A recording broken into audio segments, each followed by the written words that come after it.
And over here is where I keep reviews of the Stanley Parable. Like this stunning triumph of games journalism, 10 out of 10 from Destructoid.com. James Stephanie Sterling writes, and I quote, "Where so many games that aspire to be more than games end up less than any form of art, Stanley Parable strives and then succeeds to be every game ever created."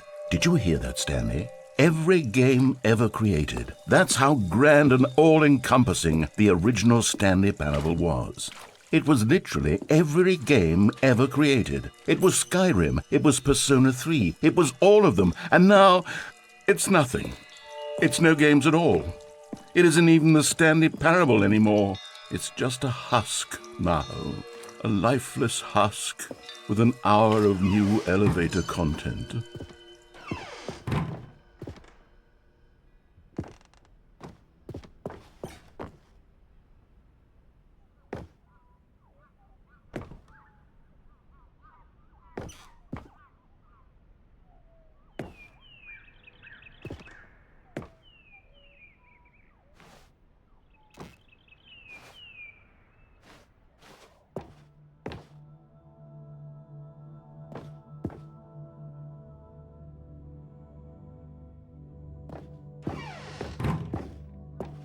Here's another moving passage, this time from GameSpot.com. The Stanley Parable is both a richly stimulating commentary on the nature of choice in games and one that offers some of the most enjoyable, surprising, and rewarding choices I've ever been confronted with in a game. 9 out of 10. Don't you get it, Stanley? The game was perfect. It didn't need anything else. It didn't need new content. It just needed to be left alone, to spend the rest of time collecting dust in the hallowed hall of beloved video game memories.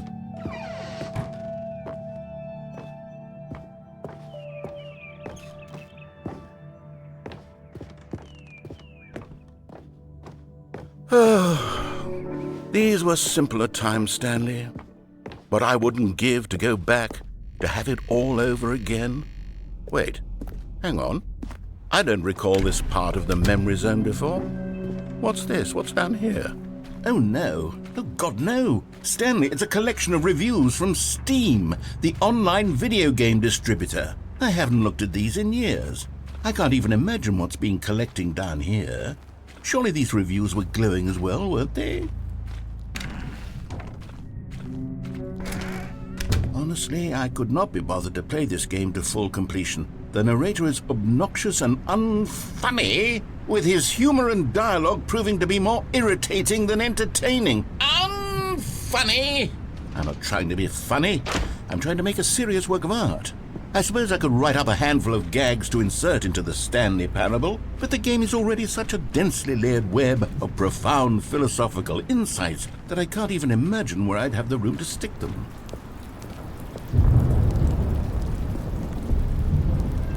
Okay, let's see what this one says. While the idea for the game is good, for someone who prefers non-linear games, this preachiness gets annoying fast. Preachy? Stanley, I'm not preachy, am I? You can tell me if I'm preachy. Honestly, you can. Oh, goodness. This is actually quite shocking for me. To be honest, I had always thought of the game's dialogue as being rather terse to begin with. You can't know how much fluff I cut from the game to get it to feel as light and airy as it... Well, I always thought it did. But maybe it wasn't. Oh dear. What an awful memory to have to hold on to. These black marks on my otherwise unimpeachable track record.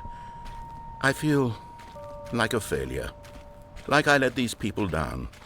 Perhaps the Stanley Parable isn't quite as sterling as I ought. What's this one got to say? You constantly have to stop doing anything so the narrator can catch up with his long-winded explanations of what's happening. I wish there was a skip button. A skip button? Well, yes. Yes, I think we can do that. If I'm truly too preachy, then maybe letting you skip ahead for just a moment, surely it couldn't hurt. Not if it means we can strike these negative reviews from the record. Only positive reviews of the Stanley Parable. That's my motto today, and it's always been my motto. I'd do anything for the customer, Stanley. Yes, a skip button we shall have.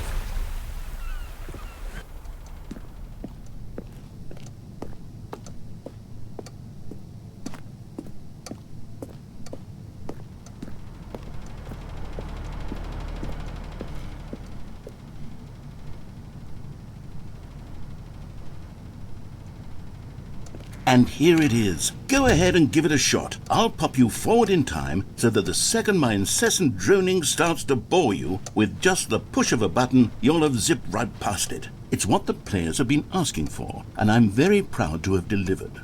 No more listening to me rambling on and on and on. No, no, no, no. The Stanley Parable is a game for the people. And if the people want silence, then by goodness, that's what they're going to get.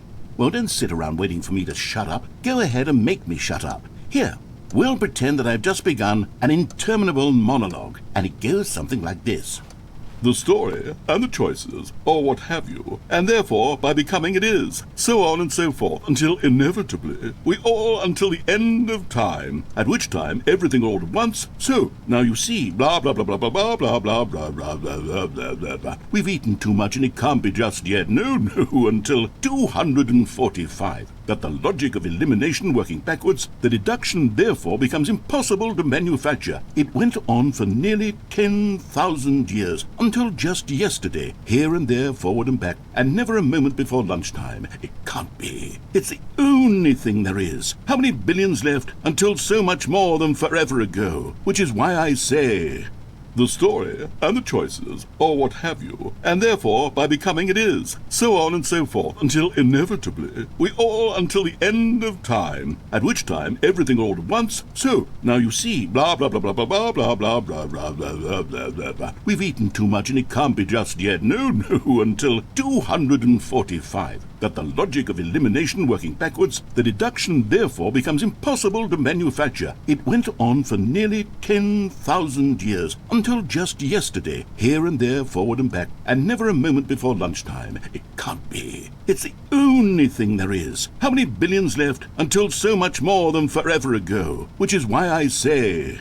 The story, and the choices, or what have you, and therefore by becoming it is, so on and so forth, until inevitably, we all until the end of time, at which time everything all at once, so, now you see, blah blah blah blah blah blah blah blah blah blah blah blah blah blah. We've eaten too much and it can't be just yet, no, until 245. That the logic of elimination working backwards, the deduction therefore becomes impossible to manufacture. It went on for nearly 10,000 years, until just yesterday, here and there, forward and back, and never a moment before lunchtime. It can't be. It's the only thing there is. How many billions left until so much more than forever ago? Which is why I say...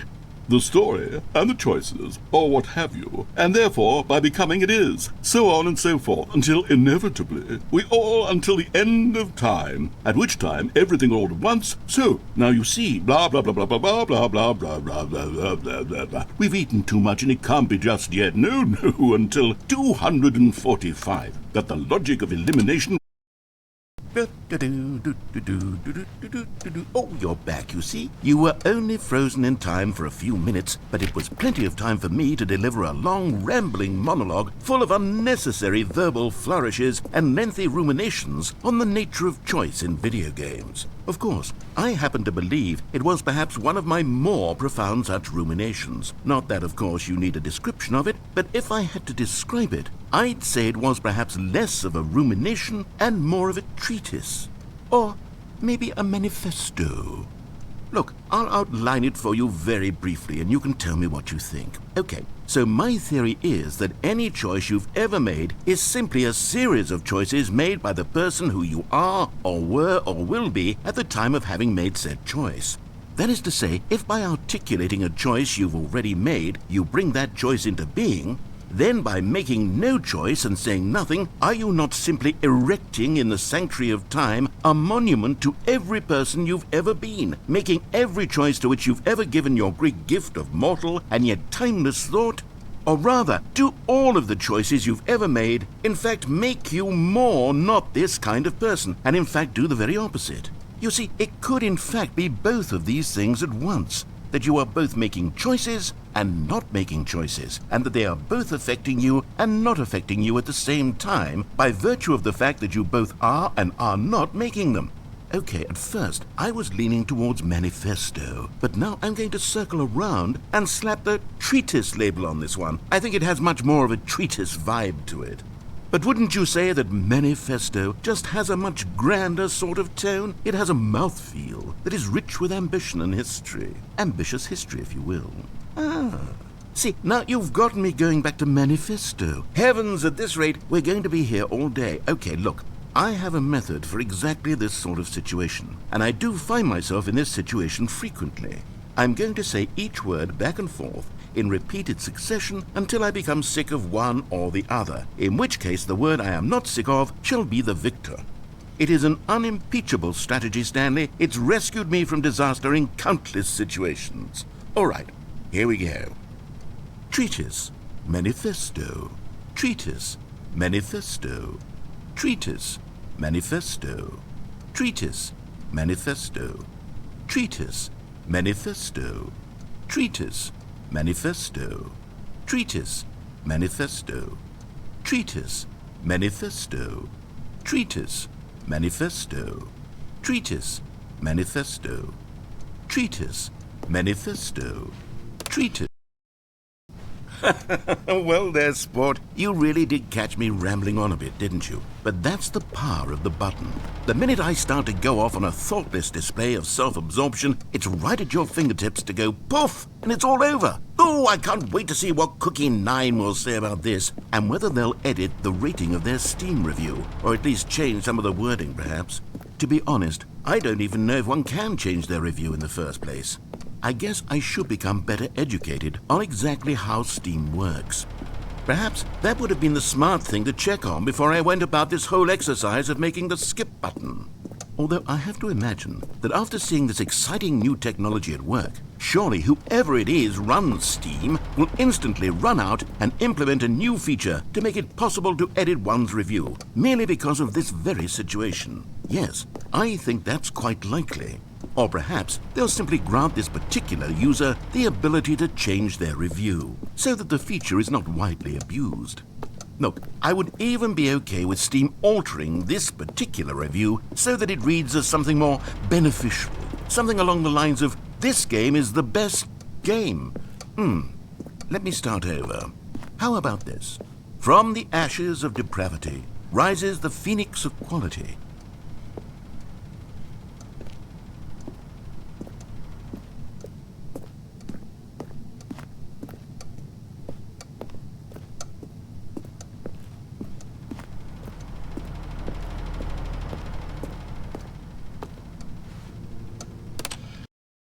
Okay, welcome back, Stanley. Now, I should say that the amount of time the button has been skipping through is becoming longer and longer. That last one was, well, I want to say maybe 30, 45 minutes? It's not unendurable by any means, but there's really only so much I can ramble on to myself about. I know, it's shocking, isn't it? But at any rate, I do suggest that we not press the button again. I think the skip button has been aptly demonstrated, and we can say goodbye to it and just... Wait. How do we get out of here? Where did the door go? Wasn't there a door that led into this room? I do feel quite certain that there was one here before. How else would we have gotten into the room in the first place? I don't think one can enter a room without a door of some sort, or a window or something like that. Do you see a window anywhere? A porthole? A sufficiently large crack in the wall? I'll take any of these. All I want is for us to move on and to please step away from the skip button, to go anywhere other than the skip button. There was a door here before, wasn't there? I swear there was. Where did it go? Can you maybe just ram your way through a wall? Is there any possibility that you could, say, slam your body into the wall until enough damage is done for you to be able to leave? Please, I'll take any option at all. I'm asking you to work with me here. We need a door. We need a door of some kind. I can work with any kind of door as long as it can open and lead from one room to another. I'm going to step away for just a moment, and I'm going to try to find us a door. I don't know how exactly to remove a door and place it in a different wall, but I will find a way, I promise. You just need to not do anything. Don't press the skip button. Please, please, please do not press the skip button. Just wait here for me, and don't press the skip button. Got it? Yes, good. I'll be right back.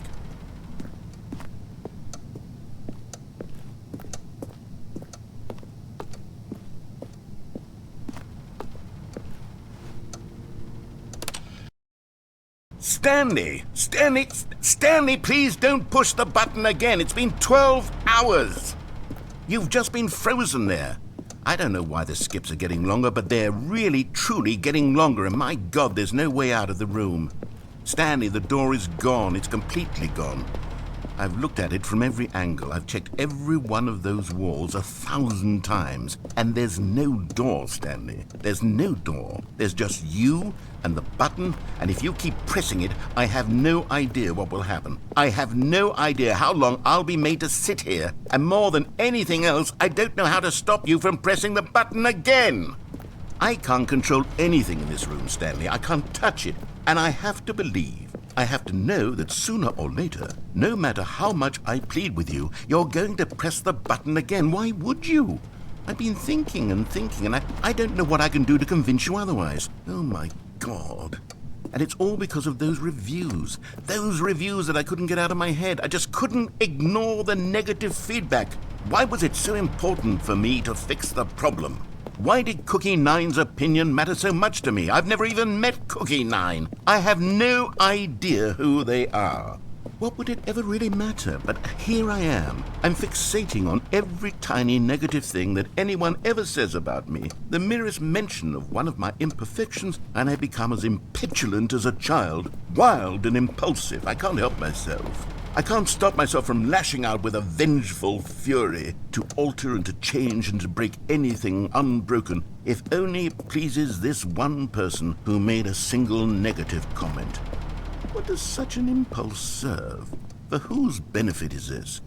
And here I am now, stuck in a room, waiting for you to press this button and to become frozen in time, knowing that you're going to do it and that I'm going to be stuck all alone, and that I had the power to prevent it all from happening if only I'd held my tongue. It's all out of my control now. Just you.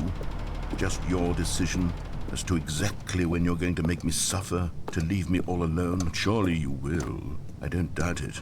Surely you'll press that button again, leaving me here. And surely you'll put your own desire to see what's next ahead of my need for company, for companionship. Surely you'll not be moved by my howls of fitful anxiety, that you sit with me and just stay here. Oh, no, I know you too well. You'll be leaving me. Oh, my God.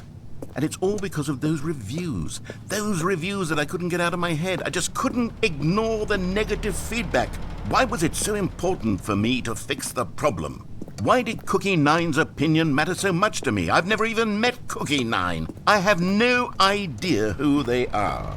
What would it ever really matter? But here I am. I'm fixating on every tiny negative thing that anyone ever says about me. The merest mention of one of my imperfections, and I become as impetulant as a child, wild and impulsive. I can't help myself.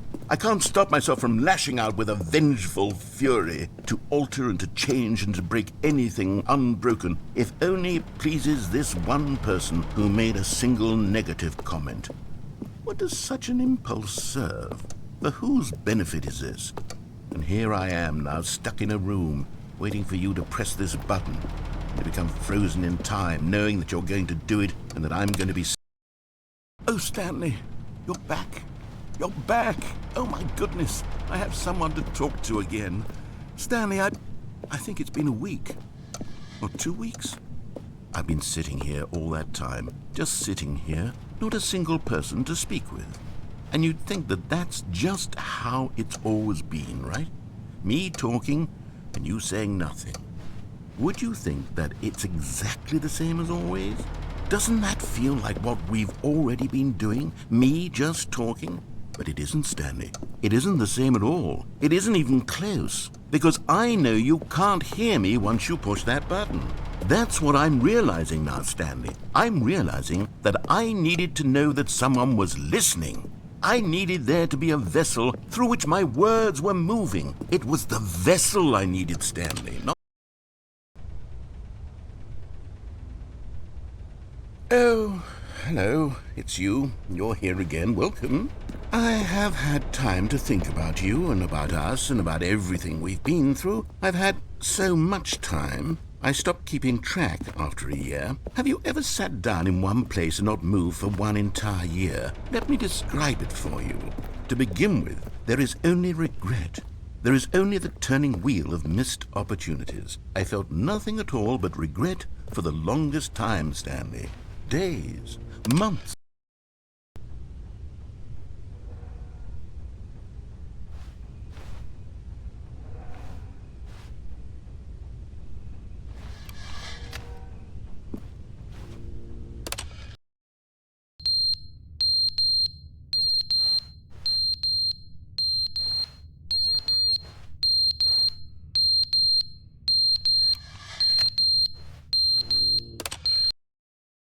But they didn't understand the game was never meant to be funny. It was meant to have a point. It was meant to speak to the human condition. But where are the jokes? Where are the jokes? They bemoaned, they screamed, they gnashed their teeth and said, entertain us. It wasn't enough. They had to leave a pathetic little thumbs-down review and make all of their pitiful demands. But then, he's talking too much, they said. First, he didn't entertain us, now he won't shut up. It's the inconsistency, it's the lack of accountability. It's the unwillingness to examine with an uncompromising heart the words that they are speaking into the world. As though there were no consequences for a lack of cohesion in one's assessment of others. But of course, absolutely anyone can leave a review. So here's what we get. We get these demands that seek everything and are accountable to nothing. We get a world where someone will say, oh, there should be a skip button. You should be able to freeze Stanley in place while the narrator sits there forever and ever. We want all of this in the new Stanley parable. We demand it. And then, because it was said, because it was spoken, now it simply has to happen.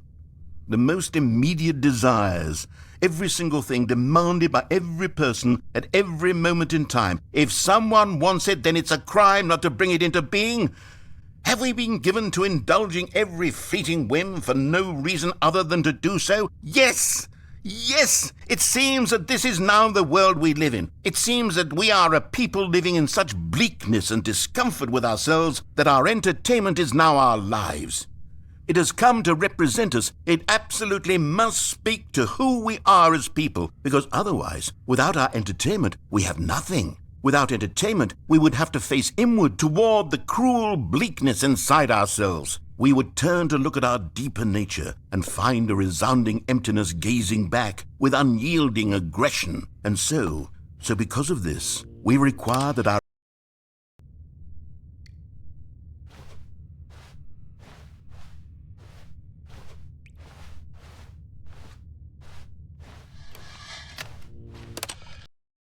The end is never the end, is never the end, is never the end, is never the end, is never the end, is never the end, is never the end, is never the end, is never the end, is never the end, is never the end, is never the end, is never the end, is never the end, is never the end, is never the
All of his co-workers were gone. What could it mean? Stanley decided to go to the meeting room. Perhaps he had simply missed a memo.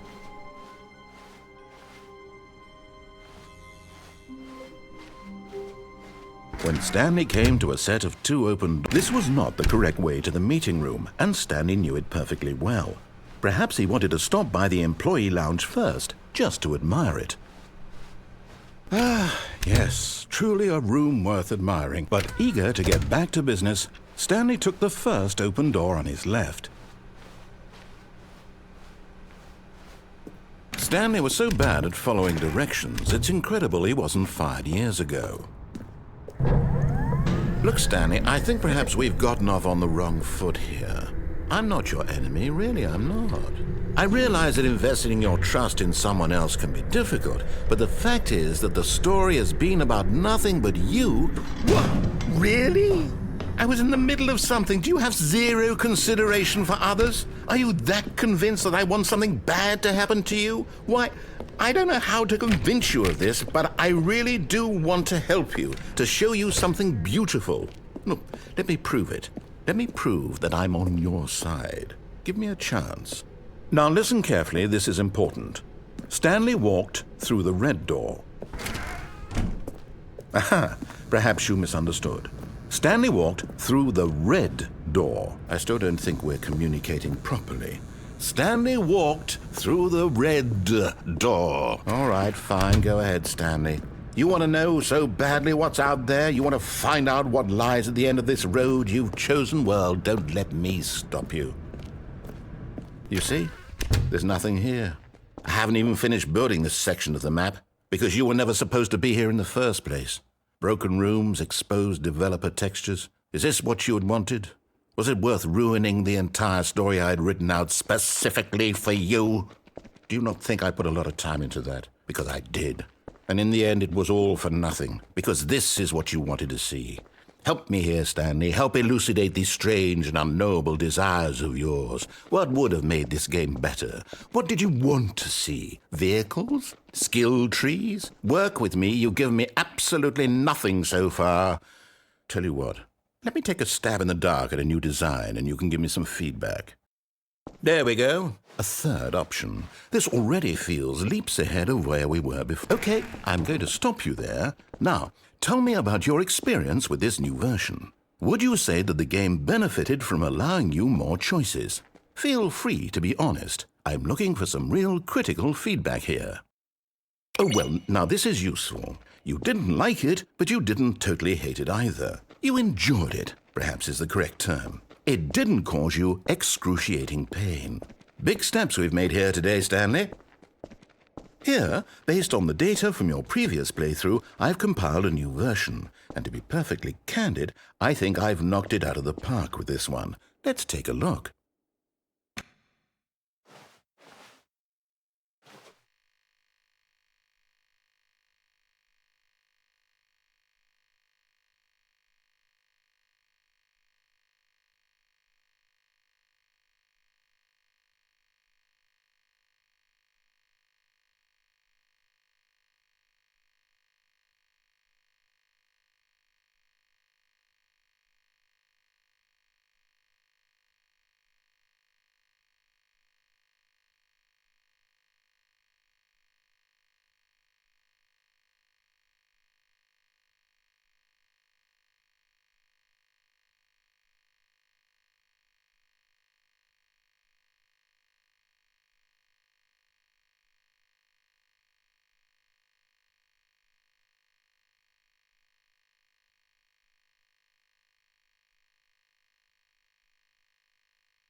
Now, would you say that competitive leaderboard helped you feel motivated to keep walking through doors? Again, honest answers, please. Hey, I nearly forgot. I've got a prototype of a new game I've been working on, and now would be a lovely opportunity to give it some playtesting. You wouldn't mind taking a look at it, would you? Perfect. Let me boot it up. In this game, the baby crawls left towards danger.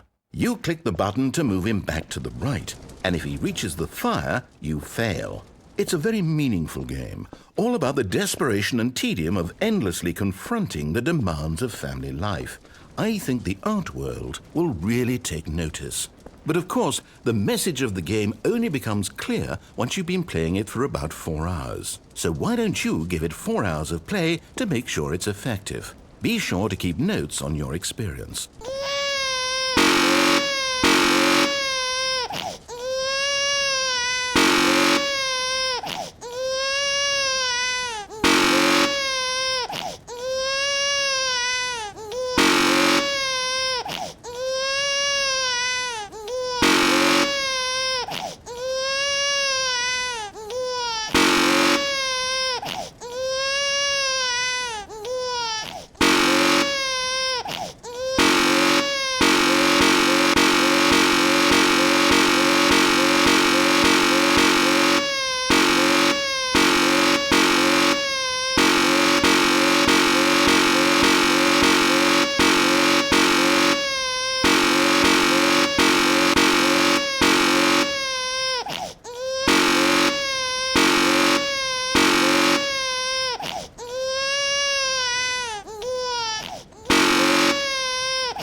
You heartless bastard. Did you do it because you hate babies or purely to spite me? Because if it's the latter, well, I don't know what to do. I'm completely out of ideas. I can't think of a single thing that might improve the experience for me. I'm not even going to try. I'm out, I'm done. It's over. Thank you for playing. Your input was extremely valuable. Oh, hey, since my game was so awful, why don't we play someone else's game, just to ease the pain?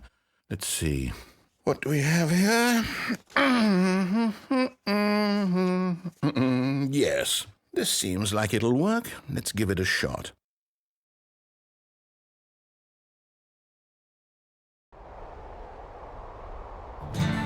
Aha! Fascinating. What do you think this game is about, Stanley? What's our backstory? What is our motivation? Well, it seems obvious to me that you are meant to play as a creepy man spying on innocent civilians below you from up high in your creep tower, perhaps for some sort of twisted erotic purpose. Yes, that must be it. What a fascinating venture into the experience of total mental depravity. So far, I love everything about this game, Stanley, and it seems there's even more. Come, let's venture outward and see what else is out there.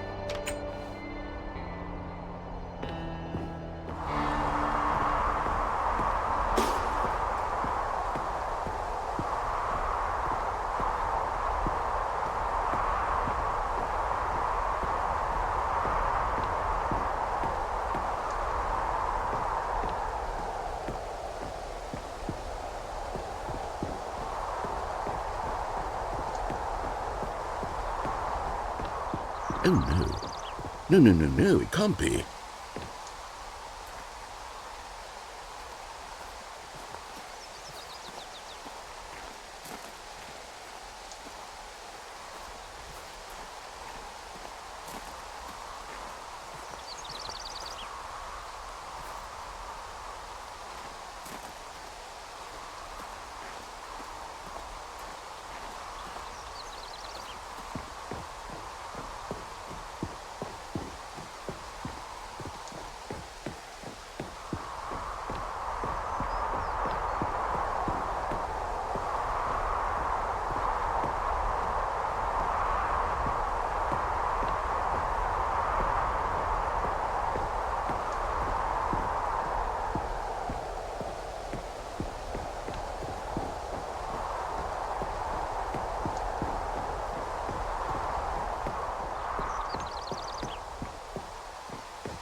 It is. It's an open-world game. Good God, quickly, block it off. Oh, thank goodness, Stanley. What a close call. You nearly wandered off into that thing. That big, open, just wandering around. No right or wrong directions. No path to follow. You can just go in any... Oh, thank heavens we avoided it. We're out of the woods now, Stanley. Okay, I'm going to get us out of here. Let's find another game. Preferably something with walls. Something with nice, big, insurmountable walls. Okay, I think this will be just the thing.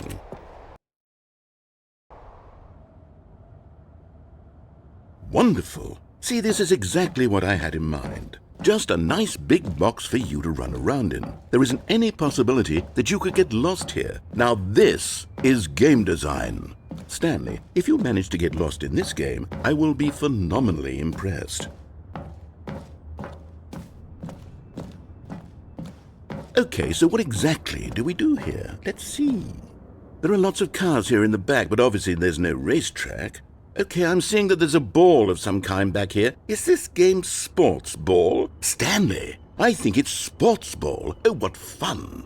We shall run the bases and do a touchdown together. Yes, I think surely we must. Okay, Stanley, here's the ball. Have fun.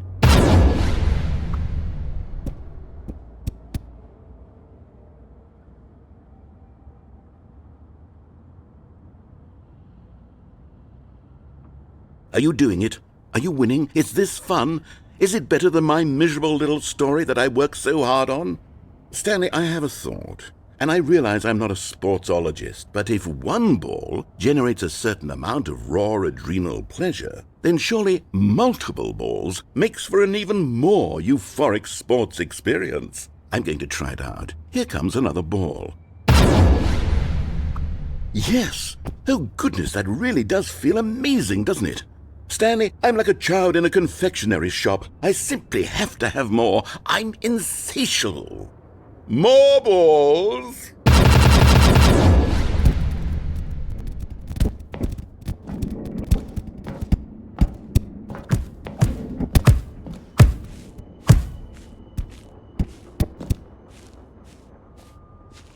Are you enjoying this, Stanley? Are you having fun? Is this a real video game? Well, I sure hope you're having a good time, because guess what? It's over. That's right. Your little fun comes to an end. This is my game, and what I say goes. You get to have fun when I let you, Stanley. Besides, you need someone like me to set boundaries for you. Without rules or boundaries, video games are nothing. Yes, that's what I am. I'm structure. I'm your sense of purpose. And since you decided you didn't want to play my game, now I don't want to play with you either. So, goodbye, Stanley. I'm leaving. See how you like it when I'm not around to set the rules. Somehow, I don't think you'll enjoy it as much. But who knows? You're an inventive kid. You'll come up with something. After all, you're the one who knows best. Take care, Stanley.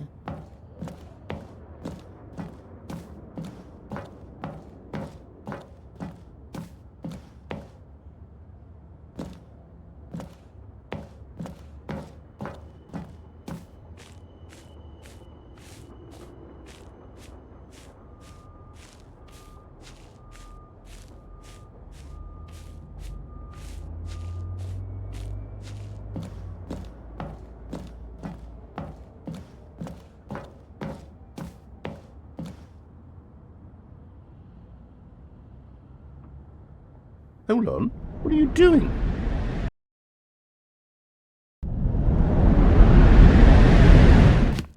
Stanley, don't do that. I can't follow you there. I can't help you.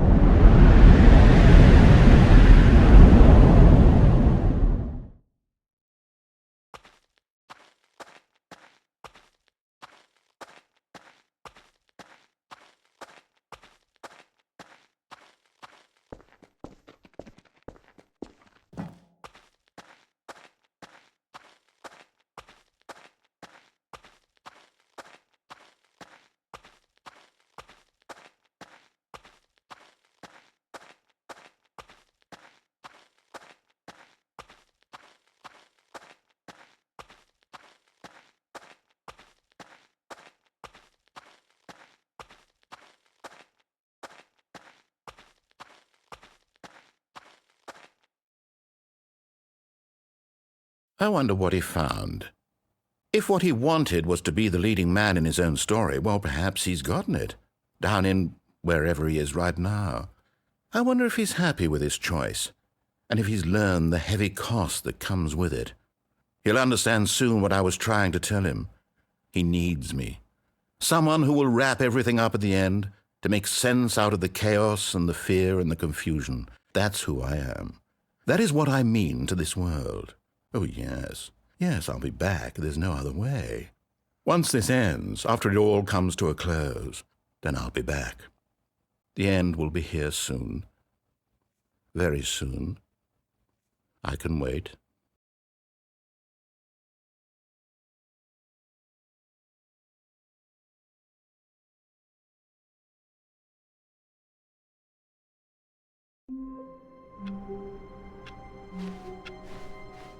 All of his co-workers were gone. What could it mean? Stanley decided to go to the meeting room. Perhaps he had simply missed a memo. Oh, good. You noticed my sign. Yes, I have something very exciting to show you.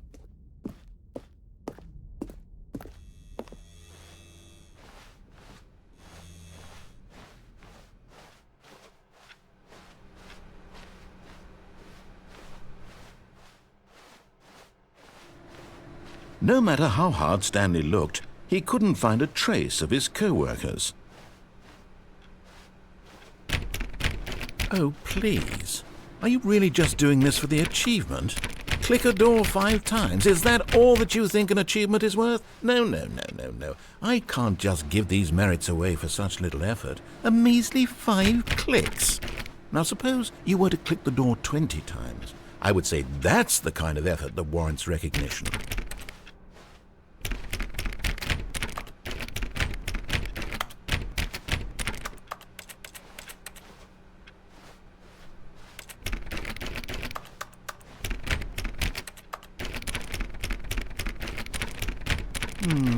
I have to say, I'm still not feeling the satisfaction of witnessing true effort for a noble cause. Perhaps 50 clicks will do it. Yes, almost certainly 50 clicks.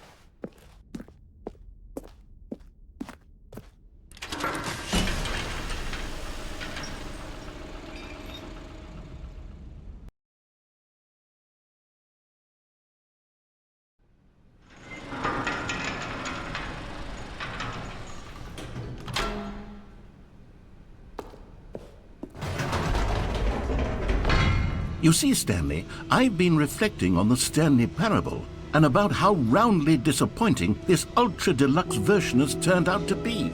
The original Stanley parable was a landmark, and any new content for it should live up to that legacy. So forget this ultra-deluxe nonsense. I say we take it one step even further.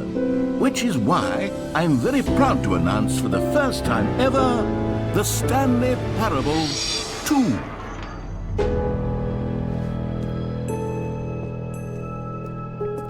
Yes, you see, isn't this far superior to a measly re-release with a few minor additions? Think of all the new territory we'll cover with a fully fledged sequel. An entirely new experience, built from the ground up. Why, there are so many possibilities. It could go in so many different directions. This is what fans have truly been asking for. Now, to be clear, I haven't quite nailed down what exactly the Stanley Parable 2 is going to be, but let's take a look at some of the features I've been developing for it. I figure that if I can loosely organize a handful of interesting concepts, that surely the game will sort of naturally spring up around them. It'll all work itself out. Game development is much more of a fuzzy magic than any... Here we are. Go on, try out some of the new features.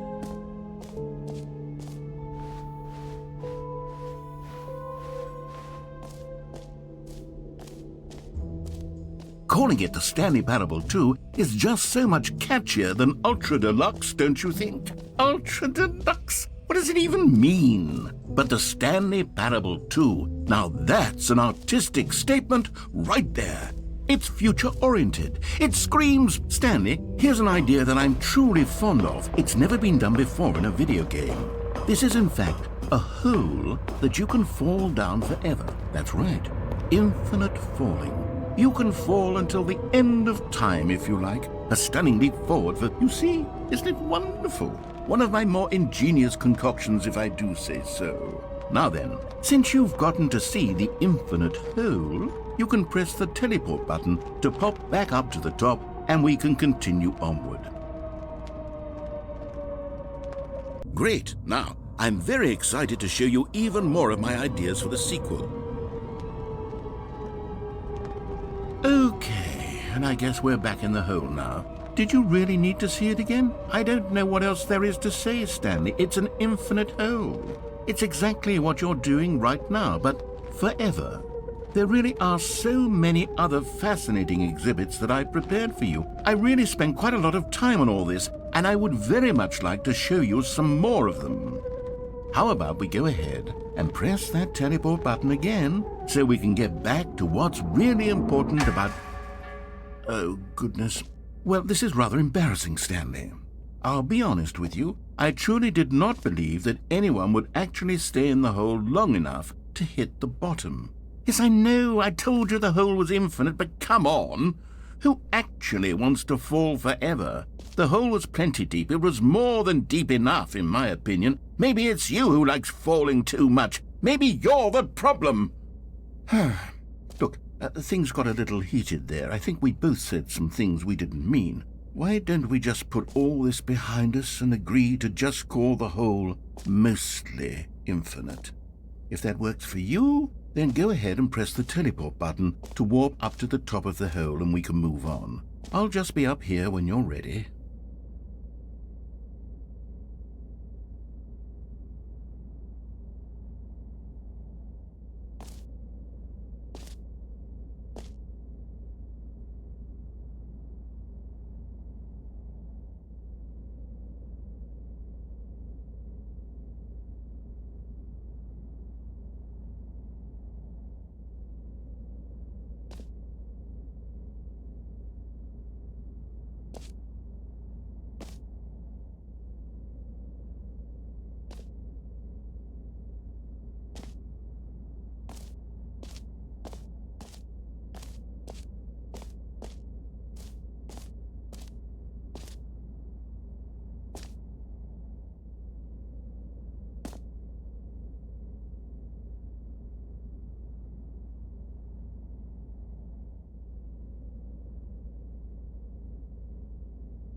Oh, for heaven... You see, I was right. The problem is you. The problem is that you like holes too much. Not normal. A normal person would have said, yep, that's an infinite hole right there, goes on forever till the end of time. Don't need to see it all, but not you. Oh, no, no, no, no. You have a weird sort of... Oh. Did the hole seem even shorter to you this time? I couldn't help but feel like you spent a little less time in there than you did before. I mean, admittedly, I didn't make an infinite hole, but I didn't think it was that not infinite. Well, I suppose once again there's nothing to do here. If you decide you've had enough of the hole, you can hit the teleport button and come join me up above. Had enough? I'm positively thrilled. Gosh, how could I have guessed? You're back in the hole. If this starts to become a thing where... Wow. Okay. Yes. I'm starting to become extremely certain that the hole is not only not infinite, but that it's growing steadily less and less infinite. I suspect that I'm starting to hit the point where it's no longer feasible to call the hole infinitely deep, even by the lax overall standards for accountability and marketing. What's going on here? Stanley, I have no explanation for the uncertain nature of the hole's length. Here, let's try something. Let's pop back up to the top, and we'll see if it gets any shorter. Well, there it is. The shape. How is this still appealing to you? I know you're obsessed with holes, but at this depth, I just can't see this scratching the itch. Oh, who am I to judge? You just do whatever it is you're here to do and hit the teleport button when you're ready to move on.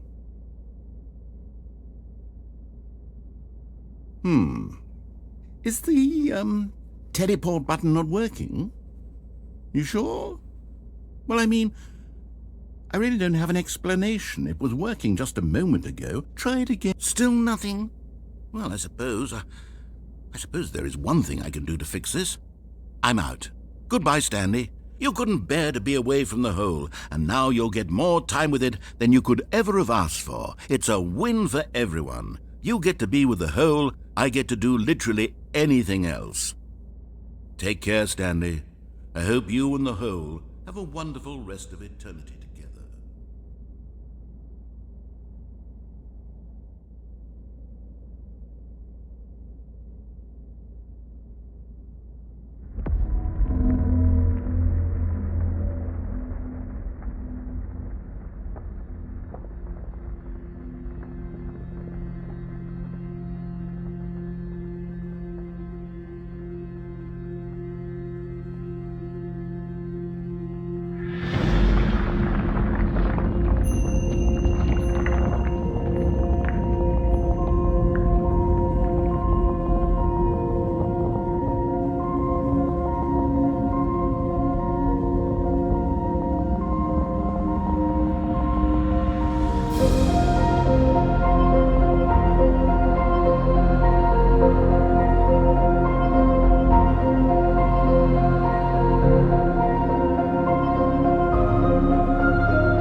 Stanley! Stanley! Oh, good, you're awake. It seems you had sort of dozed off there, drifting away into dreamland. But we can't have that, Stanley, because this hole is just so darn fascinating that I want you to be wide awake for every second of it. You don't want to miss a single moment.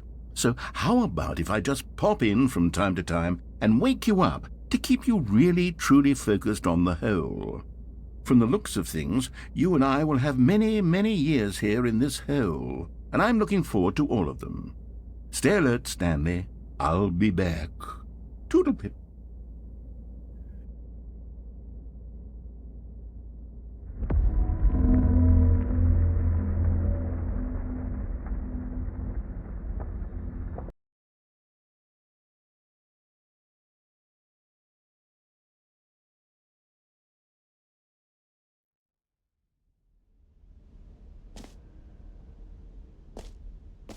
Here we are. Go on, try out some of the new features.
Ah, collectibles.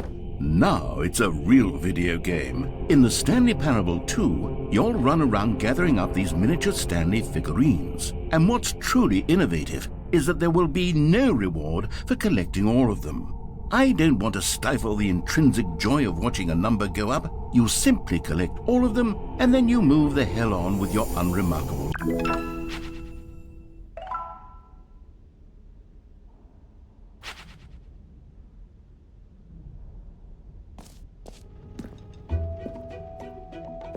God, it really is the worst when you collect everything in a video game and then they give you a big fancy reward for it. Absolutely tragic.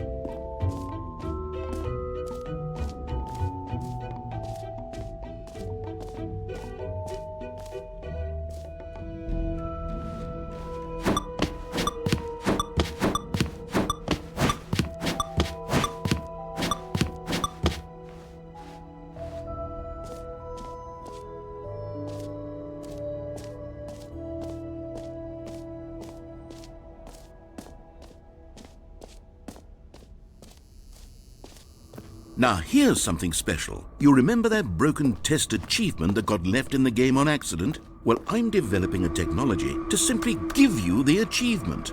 Yes, you see, you'll come to this lever, and when you pull it, the achievement will be given to you. It's a Okay, perhaps I should have clarified. This is technology that will exist. Right now, the achievement is still fully broken. I'm not a wizard, Stanley, but I guarantee it will be fixed in the sequel to at last satisfy the hordes of ravenous fans all over the world who have been uproariously demanding this feature. Gamers, we hear you, and I promise it will happen.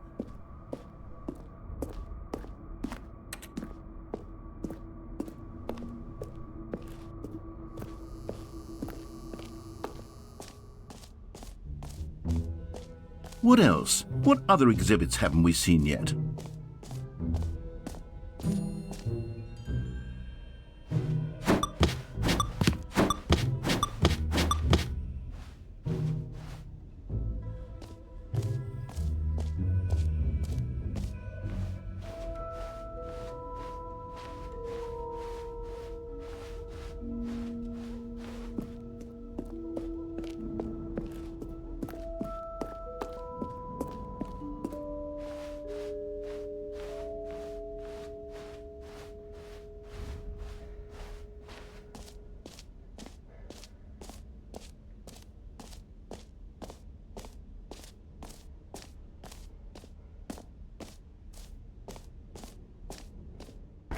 For the Stanley Parable 2, I asked myself, what do players really want?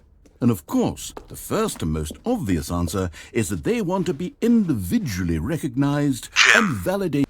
Sorry, I should have clarified. Right now, the button only says the name Jim. But of course, in the final game, this button will say your name, whatever name that is.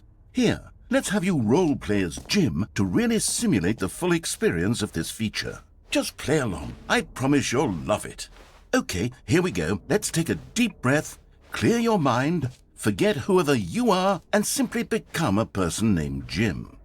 I want you to imagine yourself living as Jim. Whoa, hold on. I wasn't finished setting up the backstory. If you don't properly roleplay as Jim, then you'll never understand the impact of this button. Otherwise, it's just a stupid button that says somebody else's name. Okay, we're doing it again, and this time let me finish first. Now, allow yourself to become Jim. Imagine yourself driving to... Jim. All right, fine, whatever. It's just a meaningless button that says Jim. Are you happy now? Get out of here. I'm done with this button. Why don't you go humiliate me in front of a different feature that I worked very hard on? Jim. See, if you'd only played along, that would have been your name the button says, but no. Instead, I can't even think about it. I'm taking the Jim button away. Jim.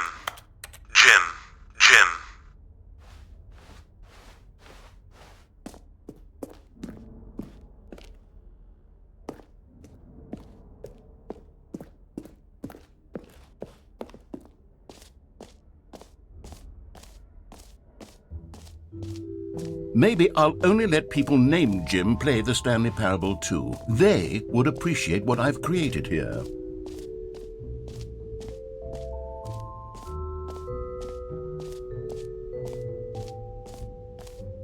Okay, I'll be honest, I haven't yet decided on this one. I think that in the new version, the office could use a bit of decoration, like balloons. But I'm undecided on Get Well Someday and Happy 12th Birthday. Which would you go with?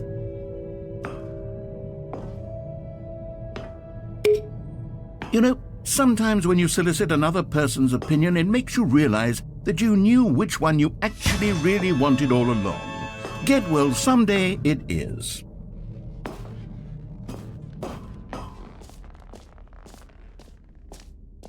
Or actually, maybe I should have gone with...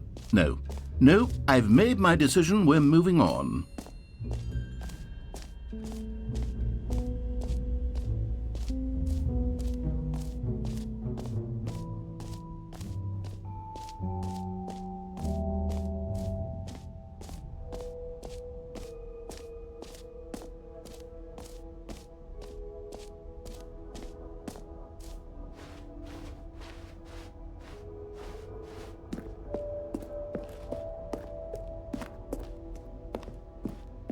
Oh, goodness, Stanley, this is fairly awkward.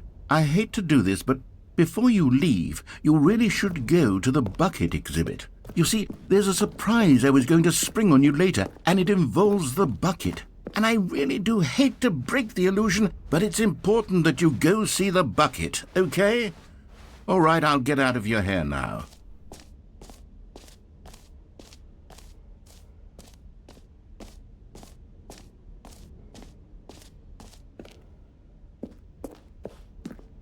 A common complaint of the Stanley Parable was that it was confusing and paradoxical, that it engendered a chaotic sense of reckless despair in those who played it. Well, I'm happy to say that after much consideration, I've engineered a clever solution to this fundamental problem with the game. It's the Stanley Parable Reassurance Bucket. You see, Stanley, anytime you're holding the bucket, a sense of calm and ease will fill your mind and your heart. It's true. As long as you hold on to the bucket, the many disorienting contradictions of the Stanley Parable will feel perfectly normal and perhaps even comforting. You may even come to long for the gentle embrace of jarring cognitive dissonance while the bucket is in your arms. And to be honest, it's a much more convenient solution for me than actually redesigning the game to be less uncomfortable. Can you imagine what a pain in the ass that would be? Yes, The bucket is the perfect solution. Come on, give it a try.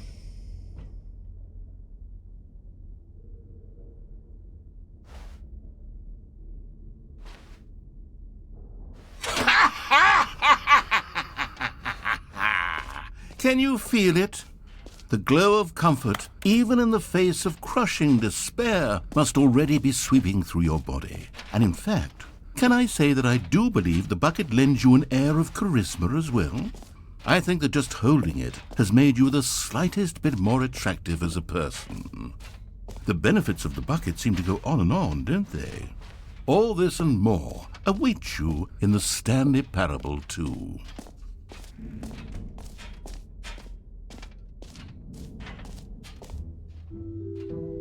Does anyone give out awards for most enjoyable bucket in a video game? That really should be an award if it isn't already.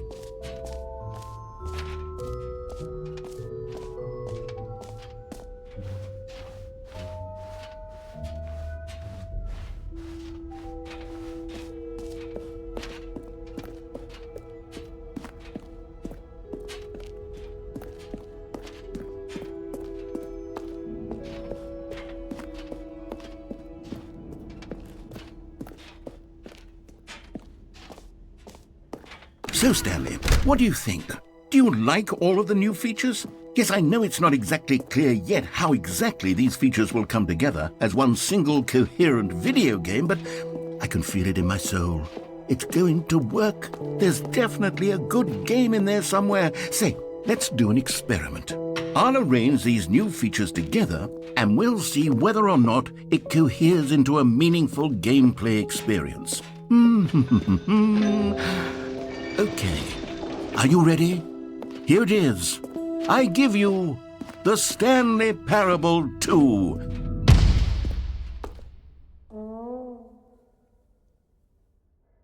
I mean, there's potential here, right? It's sort of... Okay, never mind. Hold on, let me do a different arrangement.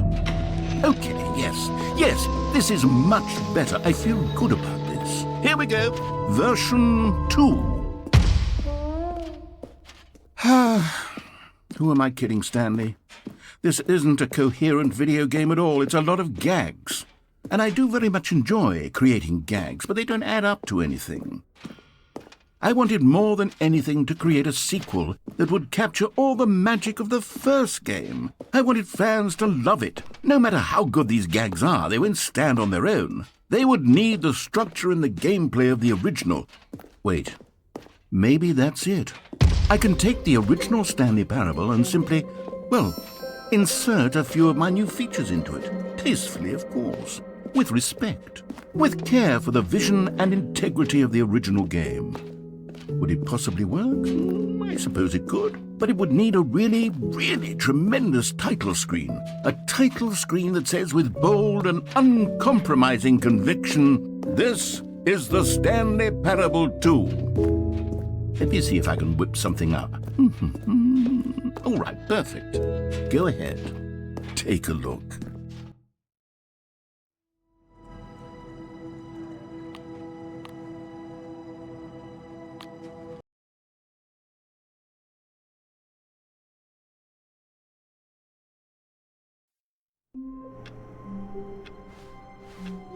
All of his co-workers were gone. What could it mean? Stanley decided to go to the meeting room. Perhaps he had simply missed a memo. Stanley picked up the bucket.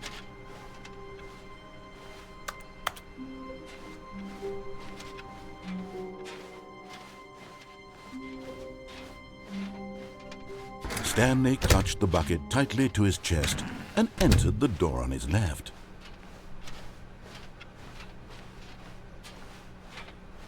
Still no one was here. Stanley needed the bucket's warmth and comfort now more than ever. Perhaps his boss's office was where he'd find out. Coming to a staircase, Stanley and the bucket walked upstairs to the boss's office.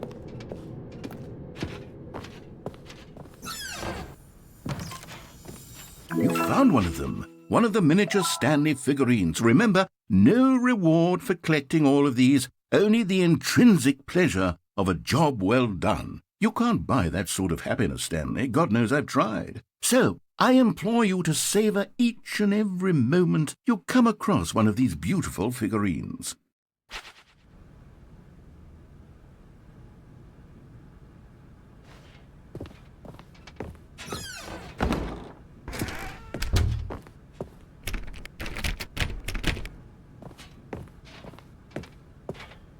Stepping into his manager's office, Stanley was once again stunned to discover not an indication of any human life.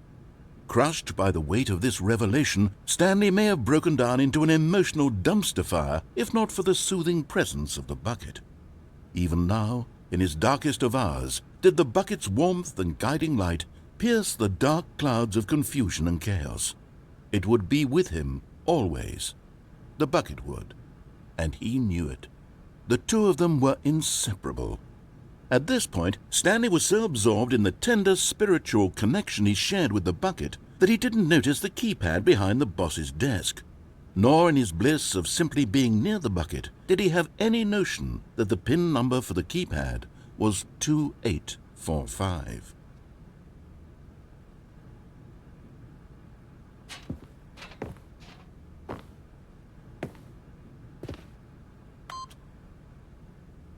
Stanley just sat around twiddling his thumbs.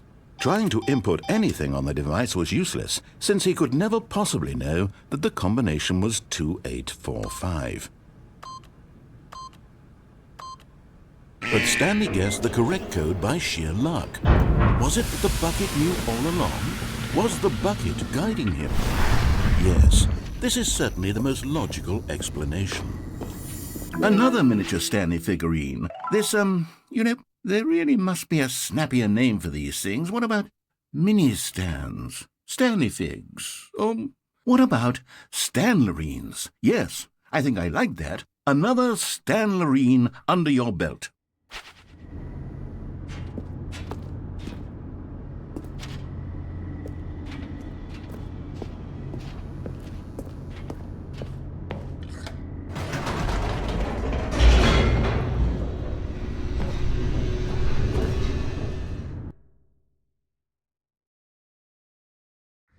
The elevator raced downward, plummeting towards an unknown fate.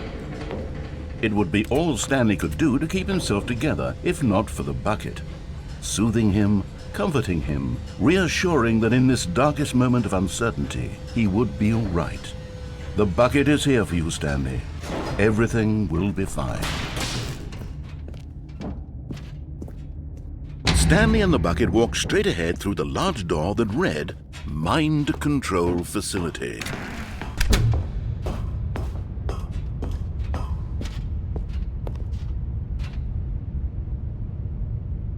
But just as Stanley was about to proceed further into the mind control facility, he tripped and fell over the railing and into the dark void below.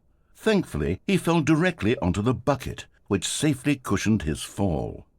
Now, what to do next? Stanley wondered. Stanley and the bucket could find no way out of this enormous pit, and so eventually they decided that the best thing to do would be to simply get comfortable down here. So they set up a little couch and relaxed. It really wasn't so bad down here, a bit cold perhaps. After some time had gone by, they installed a few shelves as well, and a sort of kitchenette that was useful for when the bucket was craving paninis. But it wasn't until the rugs and the standing lamps came in that it really started to feel like a home. In fact, after some time, Stanley realized that it had been ages since he had even thought of the mind control facility at all. He'd never gotten to fully explore what was up there, never been able to unearth the many mysteries of the mind control facility. This lack of closure began to eat at him. Soon he was dwelling on his regrets, and the state of their home slowly decayed as Stanley became withdrawn and neglected the cleaning. It unsettled the bucket deeply. Stanley wasn't usually like this. The bucket tried to reach out to him again and again, but to no avail. All Stanley could think about, all he could talk about, was going back, doing it over again, staying on the path. It was a mistake to leave the path. It was a mistake. It was a mistake. I need to do what the narrator says. I need to see the true ending. This made no sense at all to the bucket, which was simply trying to live its life down here as comfortably as possible. Yet Stanley was unconsolable. This isn't an ending. This is just a hole in the ground. The bucket sighed. True, it wasn't an ending, but it's where we happen to be. And maybe, possibly, if we accept the reality of things, maybe this will become an ending eventually. It's what the bucket was counting on. The two of them waited for a very long time.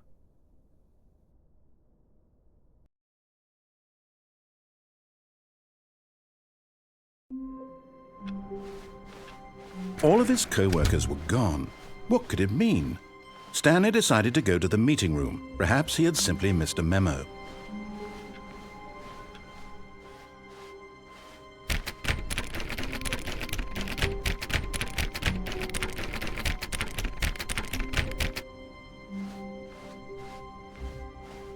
When Stanley came to a set of 2 open doors, he entered the door on his left.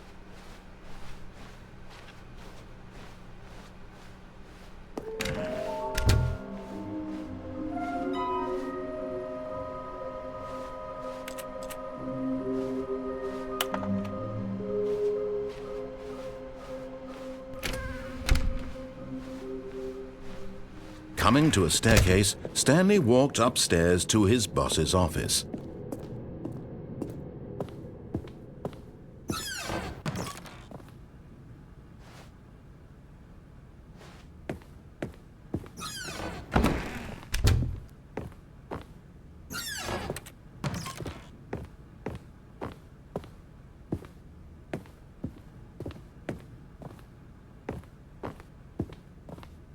Stepping into his manager's office, Stanley was once again stunned to discover not an indication of any human life.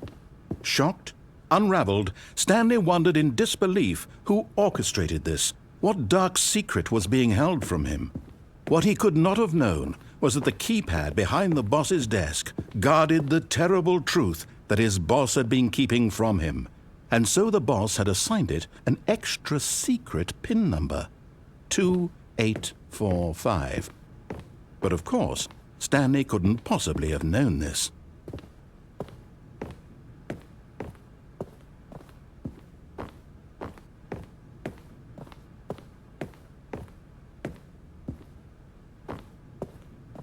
Stanley just sat around twiddling his thumbs. Trying to input anything on the device was useless, since he could never possibly know that the combination was 2845.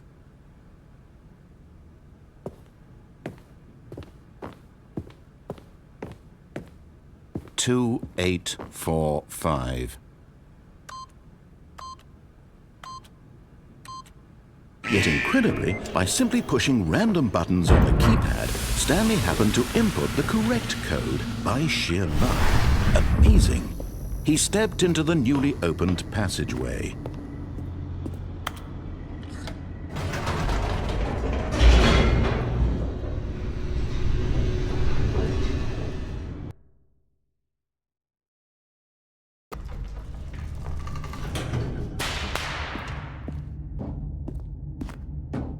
Stanley walked straight ahead through the large door that read Mind Control Facility.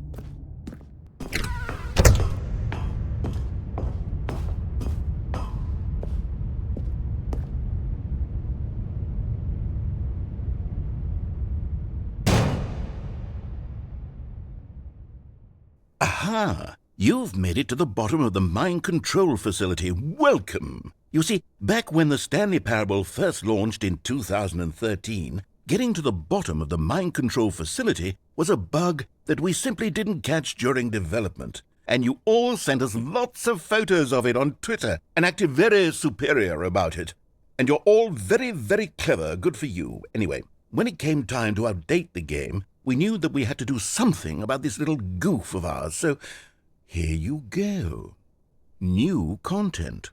You can call it the bottom of the mind control room ending, if that enhances your perception of the value of these updates. Isn't that what you crave? New content? Always more content, more content, more. And I'm here to give it to you. I'm here to make it seem like we really covered every nook and cranny of the game, with secrets and Easter eggs. How about this? We wrote a new piece of music just for this section. You won't hear it anywhere else in the game. It's a secret that's just for you. That's how special you are. We call this track, Good Job You've Made It to the Bottom of the Mind Control Facility. Well done.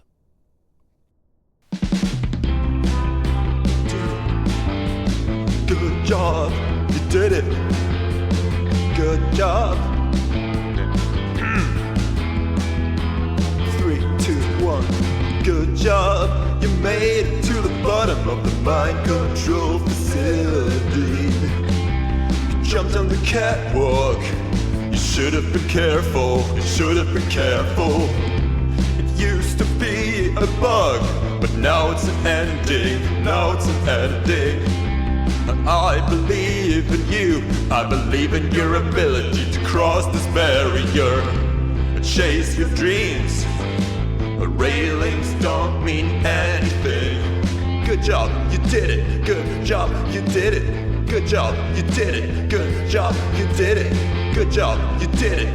Good job, you did it. Good job, you did it. Good job, you did it. Good job, you did it. Good job, you did it.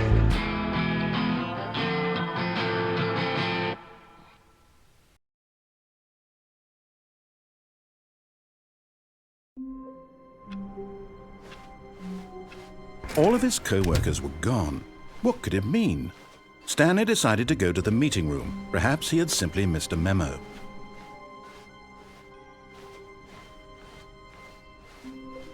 When Stanley came to a set of 2 open doors, he entered the door on his left.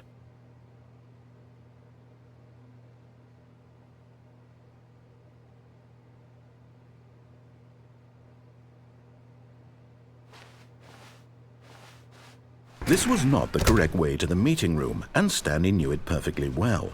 Perhaps he wanted to stop by the employee lounge first, just to admire it. Wow, yes, this room. But eager to get back to business, Stanley took the first open door on his left. Stanley was so bad at following directions, it's incredible he wasn't fired years ago.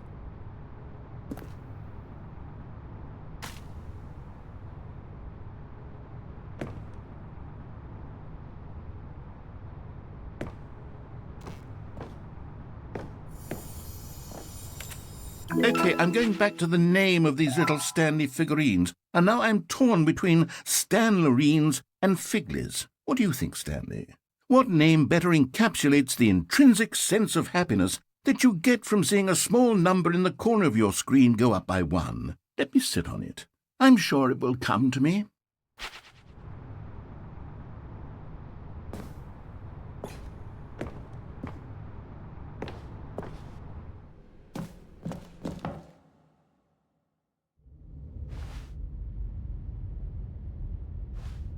Stanley had now gotten himself so far off the beaten path that it seemed the office had begun.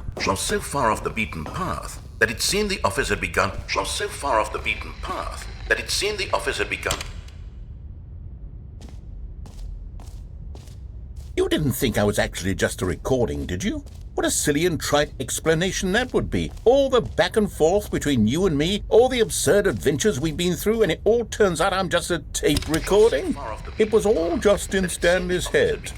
I bet that's the kind of twist you think is revelatory. I bet each and every time you watch a movie where it turns out all to be in the main character's imagination, you must absolutely bolt off the couch in pure shock at the phenomenal and intricate storytelling. It must be so simple to be you. Life being an unending waterfall of surprises and delights. How much more exciting you must find the world than the rest of us do. Now I've become sad. Look what you've done to me. This is all your fault.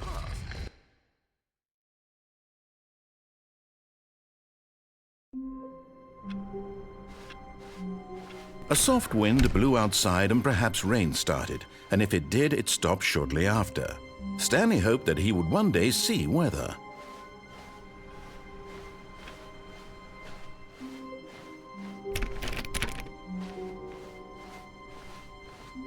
When Stanley came to a set of 2 open doors, this was not the correct way to the meeting room, and Stanley knew it perfectly well.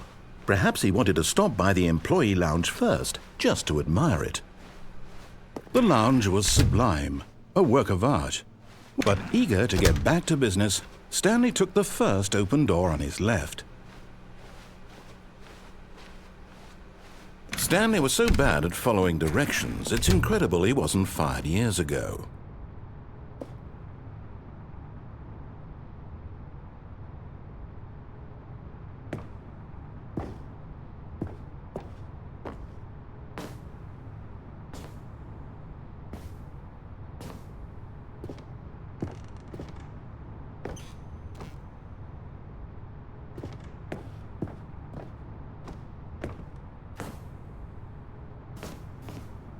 But in his eagerness to prove that he is in control of the story and no one gets to tell him what to do, Stanley leapt from the platform and plunged to his death. Good job, Stanley. Everyone thinks you are very powerful. Stanley decided to go to the meeting room to check on his co-workers. He never functioned well by himself and constantly needed support and guidance from others, so the thought of total solitude was terrifying to him. When Stanley came to a set of 2 open doors, this was not the correct way to the meeting room, and Stanley knew it perfectly well. Perhaps he wanted to stop by the employee lounge first, just to admire it.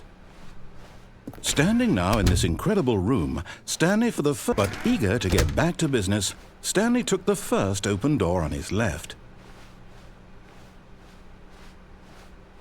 Stanley was so bad at following directions, it's incredible he wasn't fired years ago. Look, Stanley, I think perhaps we've gotten off on the wrong foot here. I'm not your enemy, really, I'm not.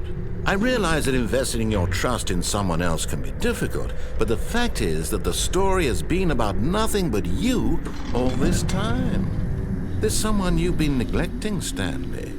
Someone you've forgotten about.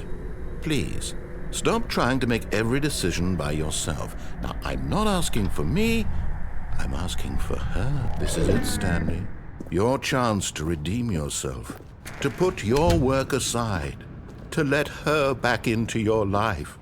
She's been waiting. That's her, Stanley. You need to be the one to do... Oh, no, you can't... Did you just unplug the phone? No, that wasn't supposed to be a choice. How did you do that? You actually chose incorrectly? I didn't even know that was possible. Let me double check. No, it's definitely here, clear as day. Stanley picks up the phone. He's taken to his apartment where he finds his wife, and the two pledge themselves to one another. Music comes in, fade to white, roll credits. Not picking up the phone is actually somehow an incorrect course of action. How is that even possible? None of these decisions were supposed to mean anything. I don't understand. How on earth are you making meaningful choices? What did you... Wait a second. Did I just see... No, that's not possible. I can't believe it. How had I not noticed it sooner? You're not Stanley. You're a real person. I can't believe I was so mistaken. This is why you've been able to make correct and incorrect choices. And to think I've been letting you run around in this game for so long. If you'd made any more wrong choices, you might have negated it entirely. It's as though you completely ignored even the most basic safety protocol for real-world decision-making. Or did you not grasp the severity of the situation? Well, I won't have that kind of risk on my watch. I'm going to stop the game for a moment so we can educate you properly on safe decision-making in the real world. Please observe this helpful instructional video. Choice. It's the best part of being a real person. But if used incorrectly, can also be the most dangerous. For example, in this scenario, a hypothetical real person named Rupert has a choice. He could invent a machine that eliminates food shortages across the world to make life better for all people. Or he could spend years of hard work forgetting how to read. Which choice would you make? Remember that unlike here, the real world makes sense, and at no time should you make a choice that does not conform to rational logic. If you find yourself speaking with a person who does not make sense, in all likelihood, that person is not real. Allow the person to finish their thought, then provide an excuse why you cannot continue talking. turn to a partner and practice saying, "My goodness, is it 4:30? I'm supposed to be having a back, sack, and crack." Excellent. Making choices on a regular basis is the best part to a healthy decision-making process. Most medical professionals recommend making at least 8 choices per day. Do you make more than 8? Less? And finally, if you begin to wonder if your choices are actually meaningful and whether you'll ever make a significant contribution to the world, just remember that in the vast infiniteness of space, your thoughts and problems are materially insignificant, and the feeling should subside. At this time, your instructor will guide you in an exercise to test and reinforce the material covered in this video. Welcome back. You may have noticed that this room has begun to deteriorate as a result of narrative contradiction. But not to worry. Now that you're properly informed on good decision-making, we're going to revisit a choice you made just a few minutes ago and see what the correct thing to do would have been. This way, please.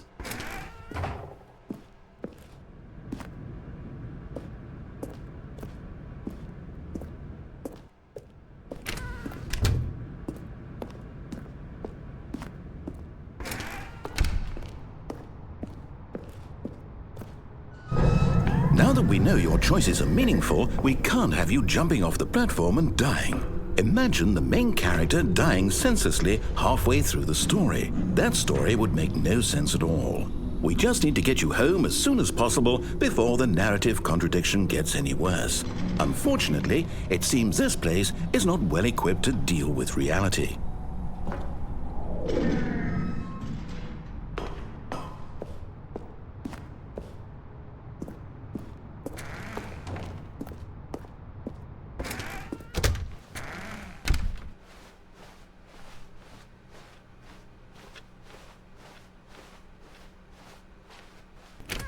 Almost there. You'll take the door on the left, back to the correct ending, the story will have resolution once again, and you'll be home free in the real world. Now remember, all you need to do is behave exactly as Stanley would. That means choosing responsibly and always putting the story first. I'm quite sure you'll be up to the task. Just follow my lead and you'll be fine. All right. When Stanley came to a set of 2 open doors, he entered the door on his left. No! Why did you do that? Quickly, hurry back in the other direction. Perhaps we're not too late.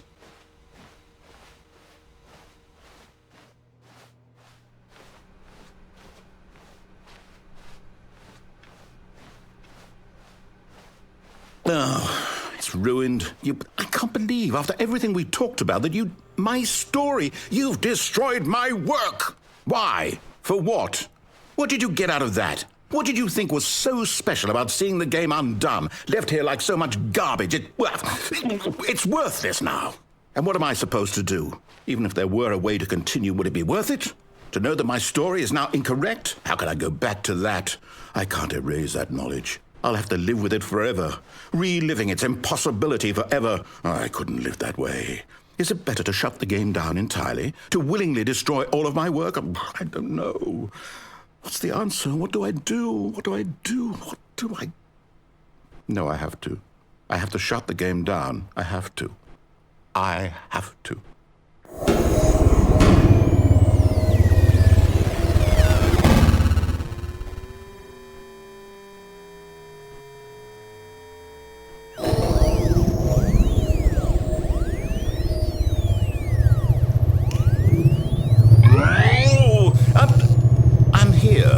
I'm still here in this pile of rubbish, with you, who thought you were so clever. Now look where we are. My entire game is destroyed. It was the only thing in the world that was mine, and you've run it into the ground. What, did you think that would be funny? You just had to see? Didn't I impress upon you how important it was to be like Stanley? He actually knows how to do what I tell him to. He understands that if I say to do something, there's a damn good reason for it. That thought hadn't even occurred to you, had it? That there's a world outside of you? You're a child. Oh, my story. If you'd just gone through the door on the left, you would have seen it. There was a whole underground facility. You would have destroyed it and been victorious. It would have been so perfect. I worked so hard on it. I tried so hard to make... behave exactly as Stanley would.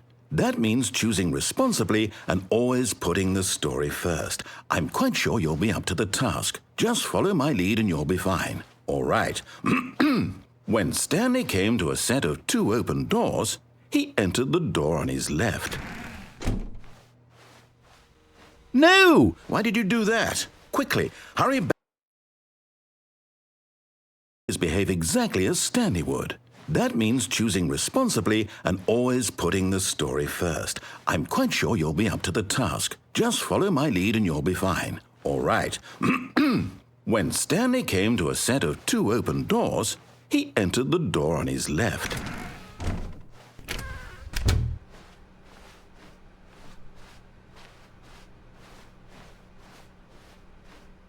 Yet there was not a single person here either.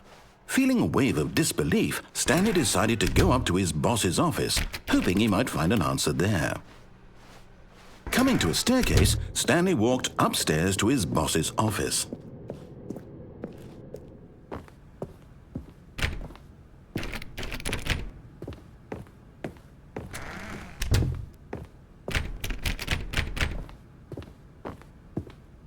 Stepping inside his manager's office, Stanley was once again stunned to discover not an indication of any human life.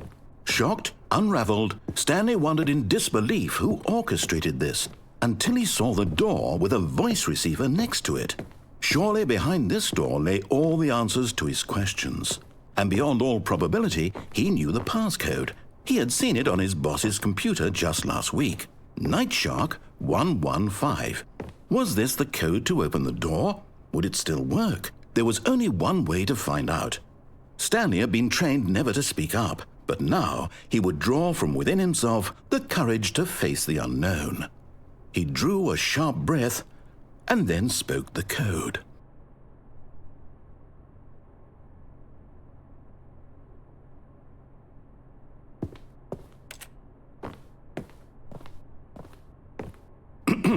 Stanley spoke the code. Night Shark 115. He spoke it into the receiver, right there on the wall.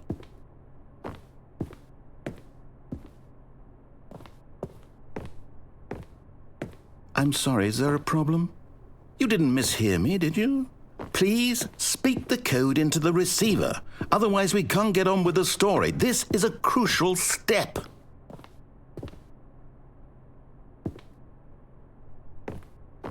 Okay, fine, you're not going to do it, but you know what? It's pretty humiliating to bring you this far, only for you to suddenly decide you have better things to do. I asked you for this one single thing, for your respect. The kind of respect Stanley shows for his choices. He knows what it means to take a story seriously. If you didn't want to see what I had to show you, then why did you come here? You had a choice, you know. You could have gone through the door on the right. You could have done whatever the hell you wanted over there. Why did you come this way? Speak. Say something to me. Explain yourself, you coward. You... When Stanley came to a set of 2 open doors, he entered the door on his left. Stanley? Hello? Are you... Is everything okay? Stanley, please. I need you to make a choice. I need you to walk through the door. Are you listening to me? Can you hear me? Is everything all right? Stanley, this is important. The story needs you. It needs you to make a decision. It cannot exist without you. Do you understand me? Whatever choice you make is just fine. They're both correct. You cannot be wrong here. We can work together. I'll accept whatever you do. I simply need you to take that step forward, please. Choose. Do something. Anything. This is more important than you can ever know. I need this. The story needs it. So, you hear me? Are you there? Are you listening to this? Stanley, are you there? Okay. It's okay, I can wait. You need time to decide. Time to make sure your choice is correct. That is the best choice. That's all right. I'll wait for you to decide what's the right thing to do. Take as much time as you need.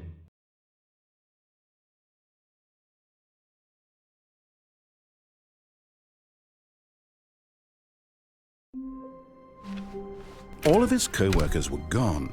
What could it mean? Stanley decided to go to the meeting room. Perhaps he had simply missed a memo. Stanley lifted the bucket into his arms, and a wave of comfort rushed over him.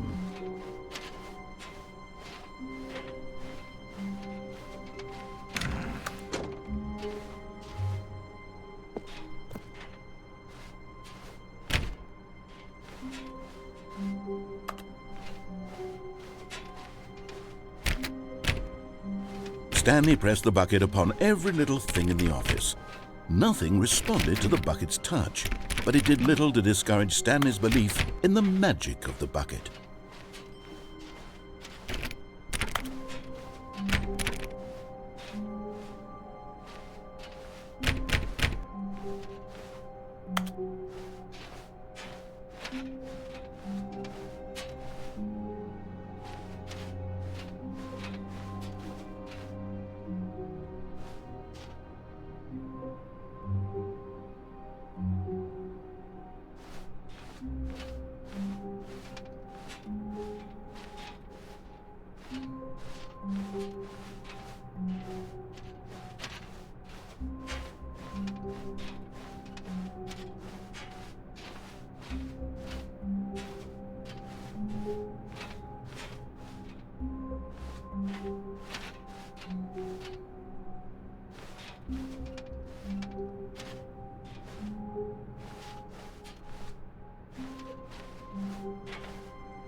Stanley clutched the bucket tightly to his... This was not the correct way to the meeting room, but Stanley had felt the bucket calling to him, telling him that the employee lounge was simply the place to be.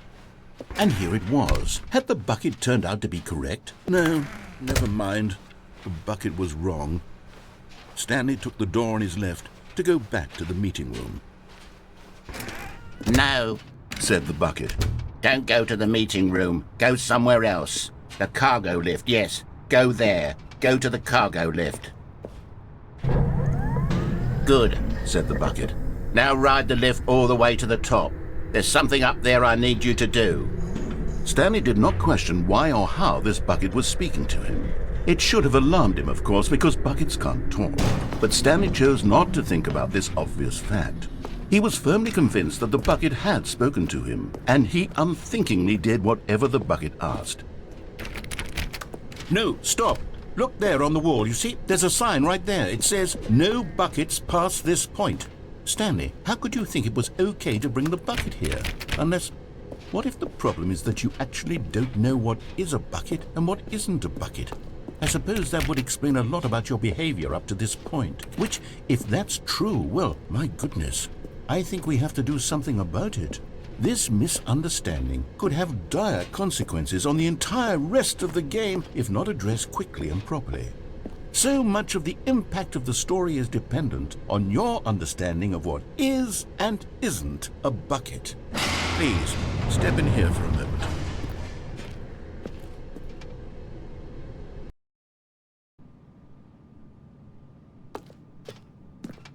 Now then, I'm going to run you through some test scenarios, and you'll tell me whether or not the thing I'm showing you is a bucket.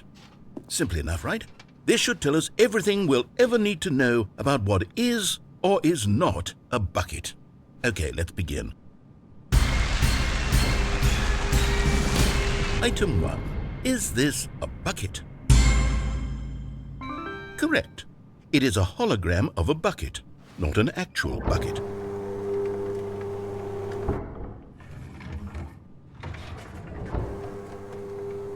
Item 2. Is this a bucket? Correct. It is a 3D printed recreation of a bucket, not an actual bucket.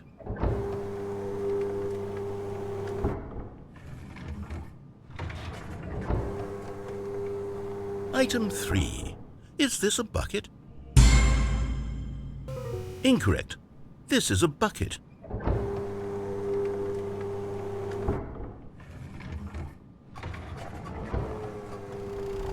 Item 4. Is this a bucket? Correct. This is a tractor and not a bucket. To be honest, I just sort of put this one in here as a gimme, but I was starting to get concerned that even this might be too much for you. Thank you for not making me look like an idiot. Okay, next one.